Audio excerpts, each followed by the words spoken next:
सच्ची मानिए बहुत धोखा हो रहा है, अपने साथ बहुत धोखा हो रहा है। कौन कर रहा है? यही अपने मन बुद्धि। कभी इनसे हम विरोध भाव नहीं किया कि तूने ही तो मुझे फंसाया।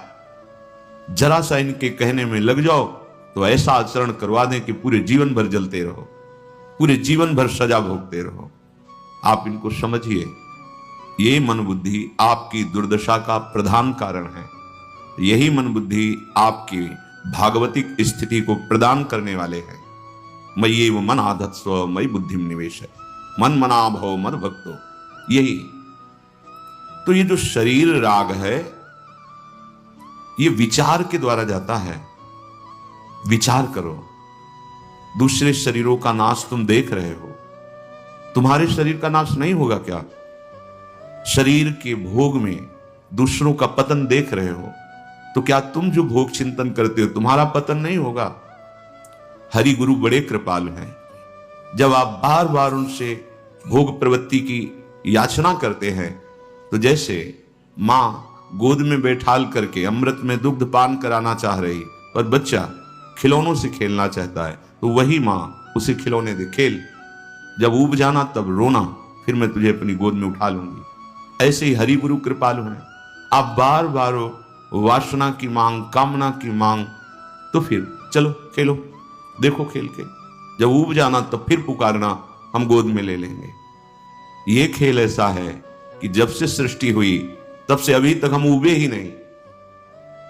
आज कुछ अवसर मिला है समझने का, अब समझ लीजिए। महापुरुष शास्त्रज्ञ जन कहते हैं जो तुम्हें डर लग रहा है उसके दो कारण हैं। एक तो शरीर के द्वारा अधर्माचरण, बिल्कुल परम सत्य। यदि तुम गलत नहीं किए हो तो तुम्हें कभी डर नहीं लगेगा। पापात्मा पुरुष इतना कठोर हृदय का हो जाता है कि निर्भीकता का नाटक करता है, पर अंदर से भयभीत रहता है, अशांत रहता है, जलता रहता है। और दूसरा प्रधान कारण है देहाभिमान। नहीं, मृत्यु नाम की कोई वस्तु नहीं जो तुम्हें डरा सके। इस शरीर का छूटना ऐसा है जैसे दीर्घ स्वप्न, बड़ा स्वप्न। स्थूल शरीर का भान नहीं रहता स्वप्न में, तो एक दीर्घ स्वप्न, जैसे स्वप्न में दूसरा देह स्वाप्निक देह था, उससे आप विचर रहे थे, स्थूल का आपको स्मरण भी नहीं था। ठीक ऐसे ही आयु समाप्त होने पर एक दीर्घ स्वप्न की तरह जीवात्मा अपनी स्वीकृति के अनुसार दूसरे शरीर में जगह अनुभव किया, पूर्व शरीर का विस्मरण हो गया। कोई मृत्यु भयावह नहीं है। भय तुम्हें शरीर अभिमान के कारण लगता है, शरीर ममत्व के कारण लगता है। जो तुम्हारे द्वारा अधर्माचरण हुए हैं वो तुम्हें हर समय शोक, चिंता, भय, विषाद, कोई जाने ना जाने आपको खुद जलना पड़ेगा।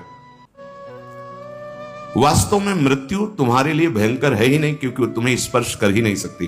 जो तुम्हारा स्वरूप है मृत्यु स्पर्श नहीं कर सकती, काल स्पर्श नहीं कर सकता। ये देहांतर लीला होती, जैसे नया वस्त्र प्राप्त होने पर पुराने वस्त्र को त्याग देते हैं धन अनुसार। जैसा धन वैसा वस्त्र खरीदा, पुराने को त्याग दिया। कर्म अनुसार ऐसे ही उत्तम अधम योनियां प्राप्त होती हैं और प्राप्त शरीर का त्याग हो जाता है। इसी को मृत्यु कहते हैं। रागात्मक वृत्ति होने के कारण वो भयानक दुख को प्राप्त होता है शरीर छूटने की बात सुनने मात्र से। मृत्यु से तुम्हें इसलिए डर लगता है कि तुमने इस पांच भौतिक शरीर को अपना आत्मा मान रखा है, अपना स्वरूप मान रखा है। शरीर जड़ है, तुम चैतन्य हो, ये तुम्हारा स्वरूप कैसे हो सकता है? शरीर परिवर्तनशील है, तुम नित्य हो, ये तुम्हारा स्वरूप कैसे हो सकता है? शरीर दुखमय है, तुम आनंद स्वरूप हो, सुख राशि हो, तुम्हारा कैसे शरीर स्वरूप हो सकता है? शरीर विकार युक्त है, तुम अमल हो, निर्विकार हो, कैसे शरीर तुम्हारा हो सकता है? शरीर बदलता रहता है, शरीर की अवस्था बदलती रहती है। तुम एक रस परमात्मा स्वरूप हो। तुम्हारा जो स्वरूप है उसमें न कौमार है, न यौवन है, न जरा है, न व्याधि है, न जन्म है, न मृत्यु है। तुम सदा से ही इनसे मुक्त रहे हो, पर तुम अपने स्वरूप को भूल करके इसे अपना मान लिया, इसलिए दुख प्राप्त कर रहे हो। चाहे जिस मार्ग का पथिक हो, पहला सोपान है शरीर राग, शरीर से वैराग्य। हम वैराग्य को बाहरी ले लेते हैं, भेष परिवर्तन। गृह त्याग किया, दूसरा गृह स्वीकार किया, कपड़ा का रंग त्याग किया, दूसरा कपड़ा स्वीकार किया, और गर्व कर लेते हैं ये गृह है और इसमें तुम स्थित हो और इसके राग की क्रियाएं कर रहे हो, तो गृहस्थ ही तो ना। इस गृह से वैरागी बनो तो माना जाए वैरागी हुए। इस ग्रह की आसक्ति ले डोल रहे हैं। ये 9 द्वारों वाली पुरी में तुम इतना मनोरंजन करने लगे हो कि इसे ही अपनी आत्मा मान बैठे हो, तो तुम त्यागी किसके? बोले ग्रह त्यागी। कौन से घर का त्याग किया? प्रगट में ही देख लो, कौन से घर का त्याग किया? त्यागी, विषय त्यागी, विषयों का आकर्षण मन इंद्रिय, क्रिया शरीर से। इसलिए सावधान, तुम्हें मृत्यु का भय लगेगा, तुम्हें हर समय शोक संताप ईर्ष्या द्वेष जलाता रहेगा। दूसरा जो है नहीं वो दिखाई देगा, जो है वो दिखाई नहीं देगा। बड़ा भ्रम पैदा हो गया है इसी शरीर को मैं मानने से। ये केवल अज्ञान है। इसी अज्ञान में तुम्हारे बहुत से शरीर छूट चुके हैं। ये मृत्यु तुम्हें बार बार तापित भयभीत करती रहती है। जब तक तुम ये विचार नहीं लाओगे तब तक बात नहीं। जो अपने देह शुद्ध का विस्मरण ही प्रियालाल के चिंतन में डूबने का पूर्ण उपाय है। वाणी नाम के आधार को अपने हृदय में स्थापित करो और इसके सहारे से इस राग से छूट जाओ। थे वचन मिथुन मुख निशरत, सुनि सुनि देह दशा के न भूलो, अति लावण्य रूप अभिनय गुण। जब हमारा चित्त इसमें जुड़ेगा, अति लावण्य, अति रूप, अति गुण, अति अभिनय, नाहिन कोटि काम समतुलो, भ्रकुटि विलास हास रस वर्षत, जय श्रीहित हरिवंश प्रेम रस झूला। जब तक प्रेम रस का प्रादुर्भाव नहीं होता है, देह भाव रहता है। देह भाव ही दुर्गति है। कहां हो आप? देखो, वृंदावन में स्थित हो या देह में स्थित हो। वृंदावन के अनुराग का चिंतन है या देह राग का चिंतन है। विचारशील बनो, विचारवान बनो, खुद आप अपना निर्णय करो। जब तक तुम इस अनित्य प्रकृति के पदार्थों में भोक्ता भाव रखोगे, शरीरों में ममता भाव रखोगे, शरीर भाव मैं हूं, तब तक कुछ भी करो तुम्हें दुख, शोक, चिंता, मृत्यु इसका भय बना ही रहेगा। बिल्कुल साफ बात। जब तक तुम इस मिथ्या को मिथ्या नहीं स्वीकार करते हो, तो ये तदात्मता, ये तन्मयता तुम्हारी जाने वाली नहीं, बातों से जाने वाली नहीं। जिस क्षण तुम्हें बार बार भान होने लगेगा कि शरीर तो छूटेगा, ये शरीर तो जाएगा, शरीर जाएगा तो सब छूटेगा, फिर सार क्या है? क्या हमारे जीवन का इतना ही फल था कि कुछ वर्षों तक भूल भुलैया को सुख मानकर समय व्यतीत किया? अब क्या होगा? जहां आपके अंदर ऐसी विचारधारा चली, भजन बहुत जोर से शुरू हो जाएगा। हम भजन की तरफ चलने की चेष्टा करते हैं तो हमारी दृष्टि 4 पर जाती है। ये क्या कर रहा है, वो क्या, अरे प्रभु के सिवा दूसरा कोई नहीं। आंख झुका और अपना काम बना ले। ये लीला बिहारी प्रभु विविध रूपों में त्रिगुणात्मिका माया का आवरण करके खेल रहे हैं। ना किसी पर गुण देखो, ना किसी पे दोष देखो, सब में अपने आराध्य देव को देखने की भावना कर नेत्र नीचे करो, जिससे तुम्हारा मन भजन से विचलित हो जाए। वो दृश्य मत देखो, उस व्यक्ति को मत देखो, उस वस्तु को मत देखो, अपने हृदय को बचाओ। संतुष्टः येन केनवा, जैसे बने वैसे संतोष धारण करके निरंतर प्रभु के स्मृति में। तुम ये जब जान लोगे कि तुम्हारी गलत धारणा है, गलत आसक्ति है, तो तुम परिवर्तन के लिए व्याकुल हो जाओगे। नहीं, फिर तो मुझे ऐसी जगह आसक्ति करनी है जहां मृत्यु का भय नहीं, जहां दुख नहीं, शोक नहीं, चिंता नहीं। तो अपने आप एक रास्ता बचता है, मामेव ये प्रपद्यन्ते, मेरी शरण में हो जाओ। इस जीवन की सफलता है अपनी याद को प्रभु के चरणों में समर्पित कर दो। स्मृति, ये जो शरीर राग, इंद्रिय मन राग, भोगों की स्मृति करा रहा है। बहुत सूक्ष्म विषय है, अंतर में झांक के देखो क्या चल रहा है, अंतर में झांक के देखो। परम कृपालु हरि गुरु ये आपको निकालना चाहते हैं भोगों से, निकालना चाहते हैं इस दुख से, मृत्यु से, पर आप हट करके, आज्ञा उल्लंघन करके, उनके मन की बात ना जान करके, उनकी वाणी प्रगट जो बोल रही वो बात ना मान करके, उनसे भी आप आकांक्षा करते हैं कि हमें विषय सुख मिले। हमें संसार जो औषधि रोग निवारण के लिए है उसी से तुम रोग बढ़ाना चाहते हो, कैसे हो सकता है? बहुत विचार करके आप देखिए। तो क्या जीवन की सफलता तुम्हारे हाथ लगेगी? मानव जीवन की सफलता है भगवत स्मृति, श्री कृष्ण स्मृति, प्रियालाल की स्मृति। स्मृति आपके हृदय के सारे राग, सारे दोष नष्ट कर देगी। अहो यूयम स्म पूर्णार्था भवत्यो लोक पूजिता वासुदेवे भगवती यासामित्यर्पितम मनः।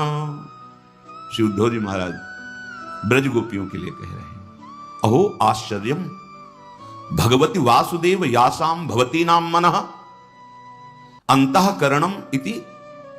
अहो आश्चर्य की बात है, ये गृह कार्य में लगी हुई गोपीजन, गृहस्थ भेष में ये लगी हुई गोपीजन, ऐसी ऊंची स्थिति।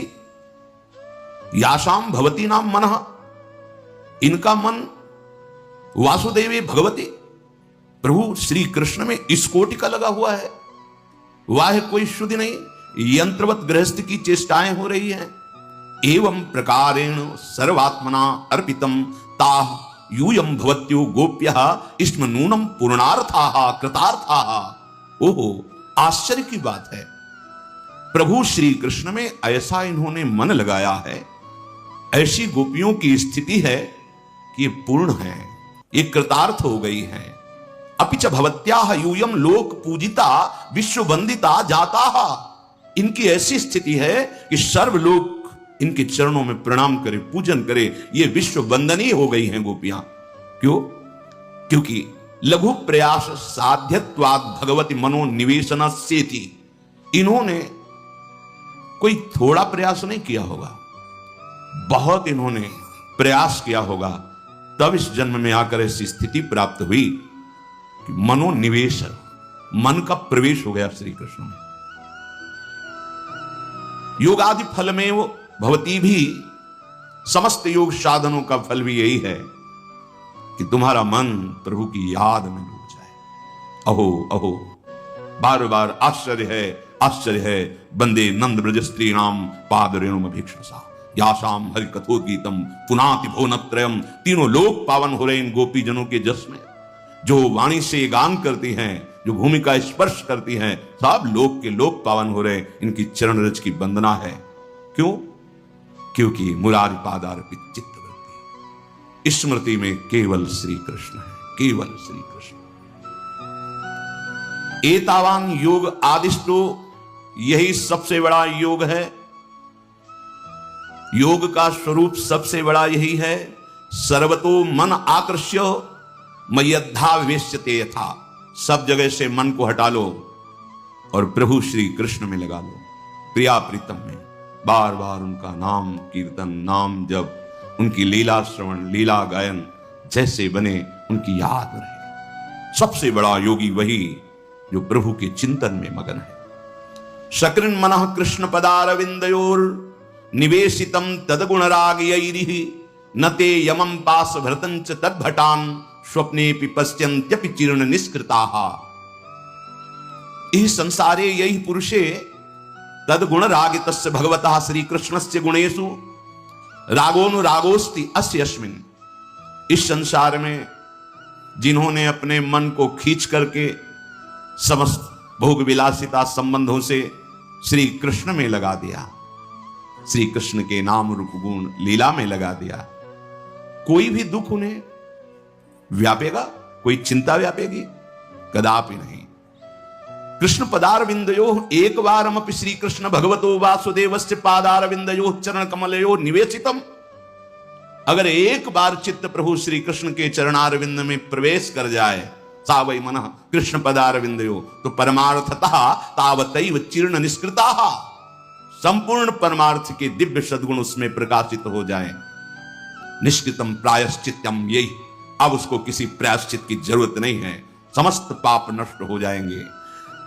ते स्वप्ने निद्रायामपि यमम यम पासधारिणः पासभृतम तद्भटान यमदूतान च न पश्यन्ति। स्वप्न में भी कभी यम या यम के दूत प्रवेश नहीं कर सकते।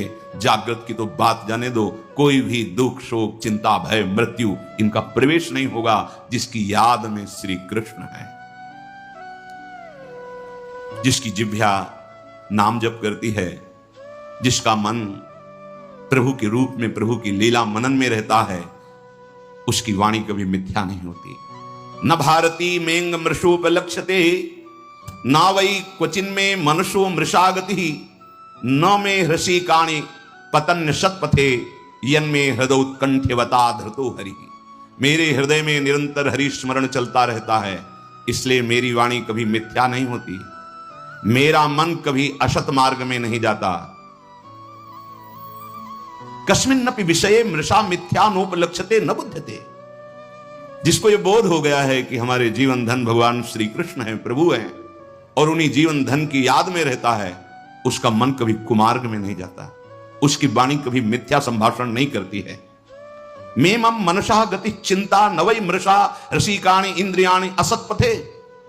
जब मेरा मन प्रभु के चिंतन में लगा है तो इंद्रियां असत मार्ग में कैसे जा सकती हैं? न पतंती न धावंती, इंद्रियां पतन मार्ग की तरफ कभी नहीं दौड़ती। अतो मे वांग मन इंद्रियाणाम वृत्तयः सत्यार्था न तो मत प्रभावेण अपितु भगवत प्रभावेण। जो मेरी ये स्थिति ये मेरा प्रभाव नहीं है, ये भगवत स्मृति का प्रभाव है। मेरी वाणी कभी मिथ्या संभाषण नहीं करती, मेरा मन कभी कुमार्गगामी नहीं होता, मेरी इंद्रियां कभी विषयों की तरफ धावित नहीं होती। उसका प्रधान कारण है हृदयोत्कंठवता धृतो हरि, उत्कंठा पूर्वक हरि को धारण किए, हरि का नाम, हरि का रूप, हरि की लीला। तस्मात् सर्वात्मना राजन हृदयस्थम कुरु केशवम म्रियमाणो हवहितः ततो याहि पराम गति। हे राजन, इसलिए तस्मात् सर्वात्मना सर्वभावेन केशवम हृदयस्थम कुरु अनुक्षणम तवेव स्मर। बड़ी सावधानी के साथ प्रत्येक क्षण प्रभु का स्मरण करो, हर क्षण प्रभु का स्मरण, क्योंकि पता नहीं कब मृत्यु हो जाए। मानो राजा परीक्षित जी को तो 7 दिन पक्के थे ना, इस 7वें दिन तक शक आएगा, अपने को 7 सेकंड भी पक्के नहीं है। तथा ही तस्यानु ध्यान देव म्रियमाणः मृत्यु कालेपि अवहितः सावधानः। मृत्यु काल कब आ जाए पता नहीं, तो हमको हर समय सावधान रहना है। पता नहीं ये श्वास आखिरी हो तो क्या करना है। बोले सावधाना सन पराम गतिम भगवत भावम यासि प्राप्स्यसि। आप हर समय भगवत भाव में रहिए, मुक्त हो जाओगे, इसी सेकंड में मुक्त हो जाओगे। अगर इसी सेकंड में प्राण गए और आप प्रभु का नाम ले रहे हैं, राधा राधा कृष्ण कृष्ण, मुक्त हो जाओगे। पराम गति, निश्चित परम गति प्राप्त होगी। अपना भरोसा नहीं कब शरीर छूट जाए। राधा राधा राधा। अविस्मृति कृष्ण पदारविंदयोः क्षिणोत भद्राणि च समतनोति सत्वस्य शुद्धिम परमात्म भक्तिम ज्ञानम च विज्ञान विराग युक्तम। कृष्ण पदारविंदयोः वासुदेव चरण कमयोः अविस्मृति अविस्मरणम सर्वदा ध्यानम। उपासक को चाहिए एकमात्र बात पकड़नी है, प्रभु का विस्मरण ना होने पावे, सारे पाप नष्ट हो जाएंगे, सारे दुख नष्ट हो जाएंगे, सारे अमंगल नष्ट हो जाएंगे।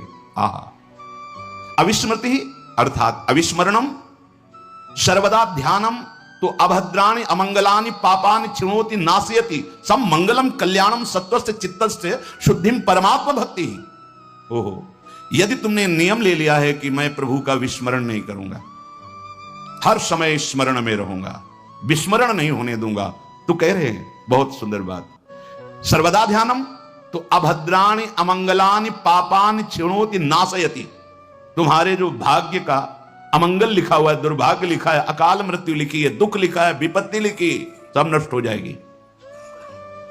अभद्राणि अमंगलानि पापानि क्षिणोति नाशयति, ये सब नष्ट हो जाएंगे, कोई और साधन की जरूरत नहीं है। सब मंगलम कल्याणम, वो परम मंगल प्रदान कर। सत्वस्य चित्तस्य शुद्धिम, आपका चित्त शुद्ध हो जाएगा। और इतना ही नहीं, परमात्म भक्तिम, कैसी? कृष्ण प्रेम लक्षणाम भक्तिम विज्ञान विराग युक्तम, विज्ञानेन अनुभवेन विरागेण विषय वैतृष्णेन च युक्तम ज्ञानम शास्त्रीयम च तनोति वर्धयति।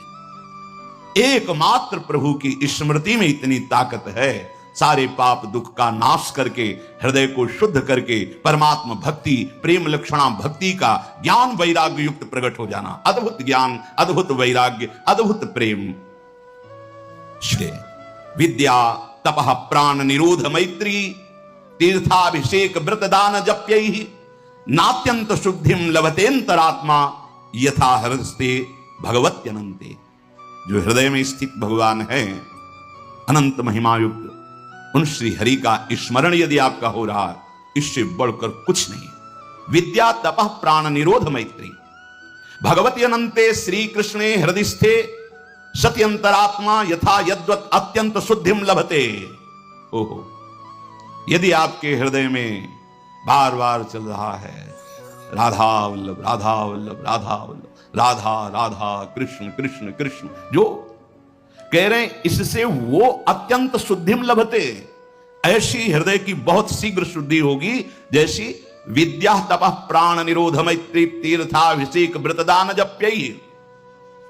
विद्या शास्त्र स्वाध्याय, तपस्या, प्राण निरोध योग आदि के द्वारा, और भी दान व्रत तीर्थाटन आदि मंत्रानुष्ठान आदि, तपः स्वधर्माचरणम, अपने स्वधर्माचरण के, प्राणायाम मैत्री सर्वभूत हितैषिता, तीर्थाभिषेक तीर्थे स्नानम, व्रतम दानम परस्मै स्वसमर्पणम जप्यम तेतैः पूर्वोक्तैः, ये जितने बताए गए इनके द्वारा वो शुद्धि नहीं होती जो हृदय में प्रभु को अपना स्वामी मानकर उनका आश्रय लेकर नाम जब स्मृति चल रही, याद में डूबा है प्रभु की, इससे बड़ी कोई तपस्या, कोई तीर्थयाटन, कोई शास्त्र स्वाध्याय, बहुत जितने भी साधन इसके बराबर नहीं है। अयम भावः यथा हरिस्मरणेन शवासनम मनः शुद्ध्यति न तथा विद्यादि भी मन आत्यंतिकी शुद्धिम लभते इत्यर्थ। जो भगवान श्री कृष्ण के स्मरण में पवित्रता आती है, महानता आती है, वो किसी और साधन से नहीं आ सकती। उपासक को चाहिए पुरुषोत्तम भगवान श्री कृष्ण चित्तस्थ, कहीं और दूसरी जगह नहीं, यही बैठे हैं। वैसे भी सिद्धांत में वर्णन है, चित्त के अधिष्ठात्र भगवान वासुदेव श्री कृष्ण ही हैं और सबके हृदय में वो बैठे हैं। पुरुषोत्तम भगवान श्री कृष्ण चित्तस्थ अंतःकरणे स्फुरति हृदय, आपका कार्य है चिंतिता, उनका चिंतन करो जो तुम्हारे हृदय में ही विराजमान है।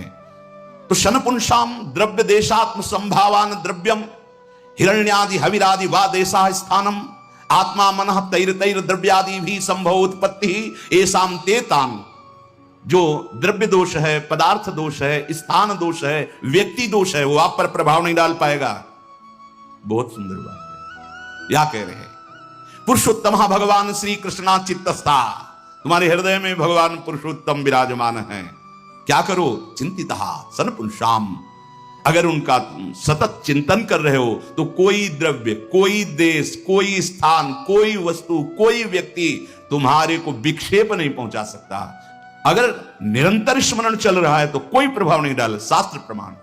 कोई सर्वान हरत चित्तस्थो भगवान पुरुषोत्तम, क्योंकि उनका चिंतन हो रहा है, वही हृदय में बैठे हैं, सब दोष हरते रहेंगे, कोई दोष आप पर प्रभाव नहीं डाल पाएगा। आप तभी दोष युक्त होते जब भगवान को भूल जाते हैं, क्योंकि उत्पत्ति ही ये शांति, सब कुछ प्रकट होने से हुआ, वही बने और उनकी स्मृति है तो आपको प्रभाव नहीं पड़ेगा। कलिकृतान कलि जनितान दोषान हरति, कलयुग के द्वारा प्रकट हुए जितने दोष हैं जो भगवत स्मरण करता है उसके ऊपर कोई प्रभाव नहीं डालते, कोई नहीं। जिते विनायक सुबह शुभ विघ्न करे नहीं कोई, विघ्न करे नहीं कोई, डरे कलिकाल कष्ट भय हरे सकल संताप हरसि हरि नाम जपत जय। कोई भी दोष उसे पकड़ो, इस बात को रोते रहते हैं, ये दुख, वो मन ऐसा वैसा, पकड़ो। सत्संग आपको अमोघ वस्तुएं देता है, आप उसे स्वीकार करें केवल। जिसके हृदय में भगवत स्मृति चलती रहती, कोई भी व्यक्ति, कोई भी वस्तु, कोई भी स्थान, दोष उसके अंदर प्रवेश करके उसे दुखी नहीं कर सकता, उसका अमंगल नहीं कर सकता, क्योंकि भगवत हरि स्मृति सर्व विपद विमोक्षणम।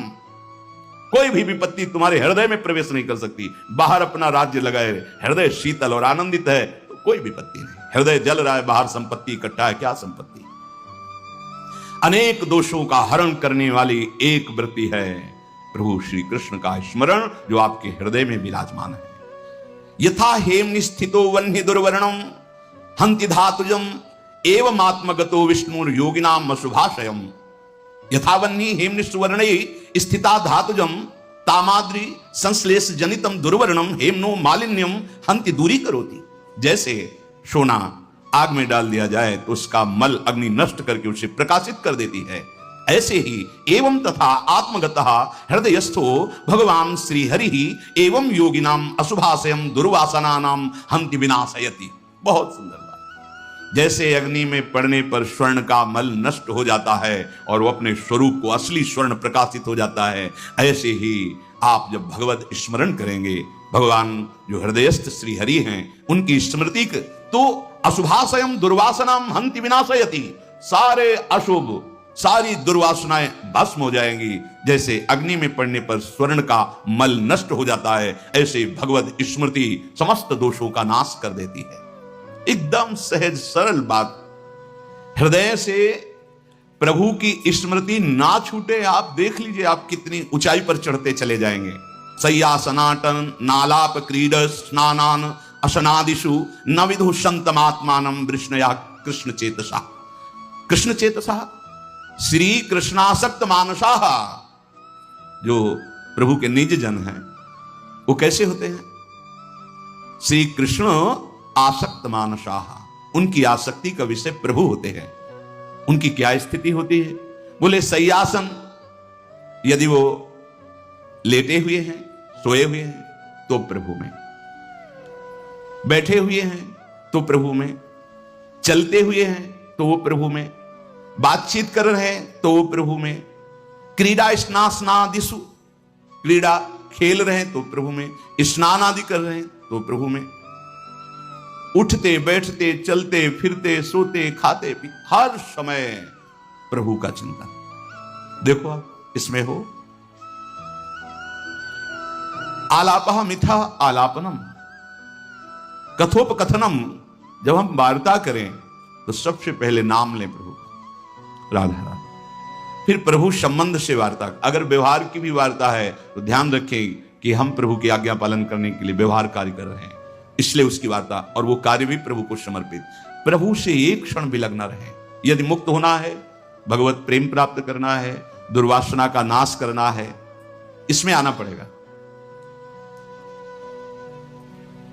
शयन में है या आसनम बैठे हुए हैं या अटनम भ्रमण में है, आलापः या बोलने में है, क्रीडनम क्रीड़ा में है, स्नानम स्नान कर रहे हैं, असनम भोजन कर रहे हैं, उसी समय वर्तमानम आत्मान आत्मस्वरूपम देह इंद्रिय न विदु तज्जन्यम दुखम न ज्ञातवंतः। खास बात बता रहे हैं, इन सब चेष्टाओं में जब आप भगवत स्मरण कर रहे होते हैं तो कोई भी इंद्रिय किसी भी विषय में आपको फंसा नहीं पाएगी। पीछे भी वर्णन किया, जैसे आपके अंदर कोई विकार वेदना चल रही, आप राधा राधा राधा राधा राधा राधा, वो आपको ताप पहुंचा रही पर फंसा नहीं पाएगी, और ताप दुर्वासनाओं को भस्म करता जाएगा, आप ऊपर उठते चले जाएंगे। तो सोने बैठने चलने फिरने बातचीत करने नहाने धोने खाने पीने आदि कार्यों में भी भगवत स्मृति एक तार चलनी चाहिए। फिर क्या होगा? फिर शरीर शुद्ध नहीं रहेगी, स्वयं परमात्मा शक्ति से सारी चेष्टाएं होती रहेंगी यथावत, और आप प्रभु में मगन रहेंगे। यंत्रवत शरीर की क्रियाएं होंगी। अभी हम अभिमान पूर्वक कर्ता भाव से कर रहे हैं। इस कर्ता भाव के नाश करने को बहुत सुंदर उपाय बता रहे हैं। उठते बैठते चलते फिरते खाते पीते हर चेष्टा में प्रभु का स्मरण चल रहा है। ये स्मरण क्या करेगा? किसी भी जगह बंधने नहीं देगा आपको, कोई भी वस्तु व्यक्ति स्थान आपको बांध नहीं पाएगा। और फिर क्या होगा? धीरे धीरे देह राग नष्ट हो जाएगा। तो देह का कार्य कैसे चलेगा? भगवान स्वयं चलाएंगे। यंत्रवत कार्य वैसे ही होगा जैसे होना चाहिए, पर आप कर्ता नहीं होंगे। कर्ता स्मृति में डूब चुका है। ऐसे अकिंचनस्य दान्तस्य शान्तस्य समचेतसः मया संतुष्ट मनसा सर्वा सुखमया दिशः। जो अकिंचन है, स्पृहा शून्यस्य, किसी से कोई चाह नहीं, प्रभु के सिवा उनको कोई संपत्ति भाव ही नहीं है, एकमात्र हमारी संपत्ति प्रभु। अकिंचन का तात्पर्य दरिद्र नहीं होता कि फटे पुराने कपड़े पहने दरिद्र है तो उसे कहा जाए अकिंचन, नहीं। जिसके हृदय में किंचन मात्र भी प्रभु के सिवा किसी की सत्ता नहीं है, जिसके हृदय में इस लोक का साक्षात्कार हो गया है, मत्तः परतरम नान्यत् किंचिदस्ति धनंजय, वही अकिंचन है। किंचन मात्र प्रभु के सिवा कोई महत्व बुद्धि नहीं, कोई संपत्ति बुद्धि नहीं, कोई सुख बुद्धि नहीं, अन्य, वही अकिंचन कहा जाता है। अपने लोग समझते हैं अकिंचन का मतलब एक फटे पुराने कपड़े, एक दरिद्रता, वो अकिंचनता नहीं। हृदय की स्थिति का नाम अकिंचन है। वो सम्राट अम्बरीश जी के भी हृदय में है। प्रभु के सिवा कहीं भी महत्व बुद्धि, सुख बुद्धि, अपनापन नहीं रह गया है, वही अकिंचन। स्पृहा शून्यस्य अकिंचनस्य है। जो स्पृहा शून्य है, कहीं किसी से कोई आस आकांक्षा अपेक्षा नहीं रह गई, एकमात्र प्रभु, वही अकिंचन है। दान्तस्य, जिसकी इंद्रियां अधीन हो गई है भगवत स्मृति के प्रभाव से, कहीं विषयों में विचलित नहीं होती, उसे दांत कहते हैं। प्रभु का लाडला कैसा होता है? अकिंचनस्य स्पृहा शून्यस्य दान्तस्य अर्थात जितेंद्रियस्य, उसकी इंद्रियां अंतर्मुख होकर प्रभु के नाम रूप लीला गुण में रसास्वादन कर रही, अब बहिर्मुख नहीं हो सकती। चेष्टाएं वैसी दिखाई दे रही, क्रियाएं वो भगवान यंत्रवत उसे चलाते हैं। शांतस्य, वो सब जगह अपने प्रभु का मंगल विधान देखते हुए शांत रहता है, चाहे मान की दशा हो, चाहे अपमान की दशा हो, चाहे विपत्ति की दशा हो, चाहे संपत्ति की दशा हो, चाहे स्तुति हो, चाहे निंदा हो, वो हर स्थिति में शांत रहता है, क्योंकि अपने प्रभु का विधान देखता रहता है। समचेतसः, उसका चित्त समता को प्राप्त हो रहा है। ये बहुत बड़ी उपलब्धि है। महापुरुषों ने तो भगवत दर्शन से भी श्रेष्ठ समता को कहा है। क्षमता आ गई तो भगवत दर्शन से भी श्रेष्ठ है। पंडिता समदर्शिना, सर्वत्र अपने प्रभु का अनुभव हो रहा है, बिल्कुल व्यक्ति वस्तु स्थान का भाव नहीं, साक्षात महाप्रभु भी कह सर्वान वस्तुतया निरीक्ष, वो वस्तु तत्व ही दिखाई दे रहा है। ये बहुत ऊंची स्थिति। समता केवल वाणी से कहने का नहीं। आजकल समता शब्द से व्यवहार में घसीटते हैं कि सबके साथ एक जैसा व्यवहार करो, नहीं हो सकता। व्यवहार विषम होता है, आंतरिक चिंतन सम होता है। सम में प्रभु सम विराजमान। अपने शरीर में एक जैसा व्यवहार करने वाले को मूर्ख कहते हैं। आप कमर के नीचे स्पर्श करेंगे, आपको हाथ प्रक्षालन करना पड़ेगा, स्तोक प्रक्षालन, हाथ धोना पड़ेगा। आप ऐसे छू रहे, कोई बात नहीं। आप अब क्या समता को व्यवहार करते हैं? गुदाद्वार स्पर्श करने के बाद मुख, तो उसे क्या कहा जाएगा? पागल। व्यवहार क्षमता का नहीं होता, दर्शन और चिंतन क्षमता का होता है। व्यवहार यथावत होता है। गुरु शिष्य, माता पिता, भाई बहन, पत्नी, जितने व्यवहार हैं यथावत, जिसके साथ जैसा व्यवहार, सच्चा ज्ञानी वही है। एक जैसा व्यवहार नहीं होगा, एक जैसा पशुता होती, मूढ़ता होती है। बहन बेटी में, पत्नी में, मां में एक ही तत्व है। एक जैसा व्यवहार करने वाला मूर्ख और आसुरी बुद्धि वाला कहा जाता है। व्यवहार सब नहीं होता, व्यवहार यथा योग्य होता है, उसमें भेद होता है, चिंतन भेद होता है, तत्व भेद नहीं होता। सब जगह एक ही तत्व है, ये समझना हो। जैसे मूर्ख लोग नहीं कहने लगते एक जैसा व्यवहार करो, व्यवहार एक जैसा नहीं, व्यवहार यथा योग्य होता है। यथा योग्य सब मिले ही कृपाला। जिसको किसी को देख के, किसी को मुस्कुरा के, किसी से हाथ मिला के, किसी से गले लग के, किसी से पैर छुआ के, किसी के पैर छू के, सबको संतुष्ट। व्यवहार एक जैसा नहीं होता। किसी के आगे हाथ जोड़कर खड़े होकर प्रणाम मुद्रा में उच्च आसन पर बैठाकर, किसी के सामने उच्च आसन में बैठकर उसका प्रणाम हाथ जोड़ना स्वीकार करके उसे सुख प्रदान करना, विविध प्रकार। इसलिए तस्मात् शास्त्रम प्रमाणन्ते, व्यवहार शास्त्र प्रमाणित और तत्व एक ही है, इसमें अंतर नहीं है। अंतः चिंतन एक। देखो, विद्या विनय संपन्ने ब्राह्मणे गवि हस्तनी स्वनी च सुपाके चा पंडिता समदर्शिना। वर्तिना नहीं, बर्ताव यथा योग्य करना है। बर्ताव यथा योग्य, वही ज्ञानी है जो शास्त्र सम्मत बर्ताव करता है, पर तत्व चिंतन